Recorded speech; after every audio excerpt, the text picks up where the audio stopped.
Pride and Prejudice, by Jane Austen. Chapter 7.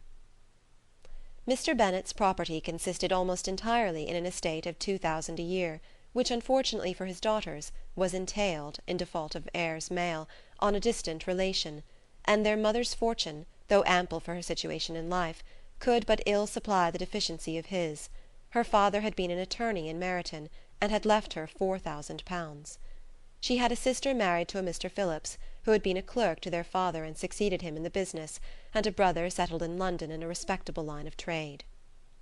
The village of Longbourn was only 1 mile from Meryton, a most convenient distance for the young ladies, who were usually tempted thither 3 or 4 times a week, to pay their duty to their aunt, and to a milliner's shop just over the way.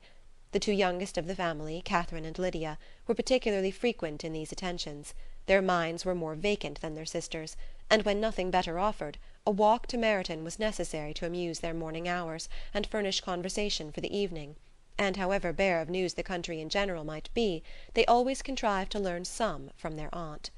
At present, indeed, they were well supplied both with news and happiness by the recent arrival of a militia regiment in the neighbourhood. It was to remain the whole winter, and Meryton was the headquarters. Their visits to Mrs. Phillips were now productive of the most interesting intelligence. Every day added something to their knowledge of the officers' names and connections. Their lodgings were not long a secret, and at length they began to know the officers themselves. Mr. Phillips visited them all, and this opened to his nieces a store of felicity unknown before. They could talk of nothing but officers, and Mr. Bingley's large fortune, the mention of which gave animation to their mother, was worthless in their eyes when opposed to the regimentals of an ensign. After listening one morning to their effusions on this subject, Mr. Bennet coolly observed, "From all that I can collect by your manner of talking, you must be 2 of the silliest girls in the country. I have suspected it some time, but I am now convinced." Catherine was disconcerted, and made no answer, but Lydia, with perfect indifference, continued to express her admiration of Captain Carter, and her hope of seeing him in the course of the day, as he was going the next morning to London. "I am astonished, my dear," said Mrs. Bennet, "that you should be so ready to think your own children silly. If I wish to think slightingly of anybody's children, it should not be of my own, however." "If my children are silly, I must hope to be always sensible of it." "Yes, but as it happens, they are all of them very clever." "That is the only point, I flatter myself, on which we do not agree.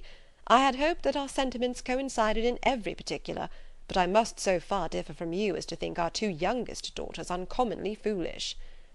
"My dear Mr. Bennet, you must not expect such girls to have the sense of their father and mother. When they get to our age, I dare say they will not think about officers any more than we do. I remember the time when I liked a red coat myself very well, and indeed so I do still at my heart, and if a smart young colonel, with 5,000 or 6,000 a year, should want one of my girls, I shall not say nay to him. And I thought Colonel Forster looked very becoming the other night at Sir William's, in his regimentals." "Mamma," cried Lydia, "my aunt says that Colonel Forster and Captain Carter do not go so often to Miss Watson's as they did when they first came. She sees them now very often standing in Clark's library." Mrs. Bennet was prevented replying by the entrance of the footman with a note for Miss Bennet. It came from Netherfield, and the servant waited for an answer. Mrs. Bennet's eyes sparkled with pleasure, and she was eagerly calling out while her daughter read. "Well, Jane, who is it from? What is it about? What does he say? Well, Jane, make haste and tell us. Make haste, my love." "It is from Miss Bingley," said Jane, and then read it aloud. "My dear friend, if you are not so compassionate as to dine to-day with Louisa and me, we shall be in danger of hating each other for the rest of our lives, for a whole day's tete-a-tete between 2 women can never end without a quarrel. Come as soon as you can on receipt of this. My brother and the gentlemen are to dine with the officers. Yours ever, Caroline Bingley." "With the officers?" cried Lydia. "I wonder my aunt did not tell us of that." "Dining out," said Mrs. Bennet. "That is very unlucky." "Can I have the carriage?" said Jane. "No, my dear, you had better go on horseback, because it seems likely to rain, and then you must stay all night." "That would be a good scheme," said Elizabeth, "if you were sure that they would not offer to send her home." "Oh, but the gentlemen will have Mr. Bingley's chaise to go to Meryton, and the Hursts have no horses to theirs." "I had much rather go in the coach." But, my dear, your father cannot spare the horses, I am sure. They are wanted in the farm, Mr. Bennet, are they not?" "They are wanted in the farm much oftener than I can get them." "But if you have got them to-day," said Elizabeth, "my mother's purpose will be answered." She did at last extort from her father an acknowledgment that the horses were engaged. Jane was therefore obliged to go on horseback, and her mother attended her to the door with many cheerful prognostics of a bad day. Her hopes were answered. Jane had not been gone long before it rained hard. Her sisters were uneasy for her, but her mother was delighted. The rain continued the whole evening without intermission. Jane certainly could not come back. "This was a lucky idea of mine indeed," said Mrs. Bennet more than once, as if the credit of making it rain were all her own. Till the next morning, however, she was not aware of all the felicity of her contrivance. Breakfast was scarcely over when a servant from Netherfield brought the following note for Elizabeth. "My dearest Lizzie, I find myself very unwell this morning, which I suppose is to be imputed to my getting wet through yesterday.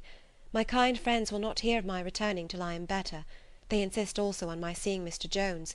Therefore do not be alarmed if you should hear of his having been to see me. And excepting a sore throat and headache, there is not much the matter with me. Yours, etc." "Well, my dear," said Mr. Bennet, when Elizabeth had read the note aloud, "if your daughter should have a dangerous fit of illness, if she should die, it would be a comfort to know that it was all in pursuit of Mr. Bingley, and under your orders." "Oh, I am not afraid of her dying. People do not die of little trifling colds. She will be taken good care of. As long as she stays there, it is all very well. I would go and see her if I could have the carriage." Elizabeth, feeling really anxious, was determined to go to her, though the carriage was not to be had. And as she was no horsewoman, walking was her only alternative. She declared her resolution. "How can you be so silly," cried her mother, "as to think of such a thing in all this dirt? You will not be fit to be seen when you get there."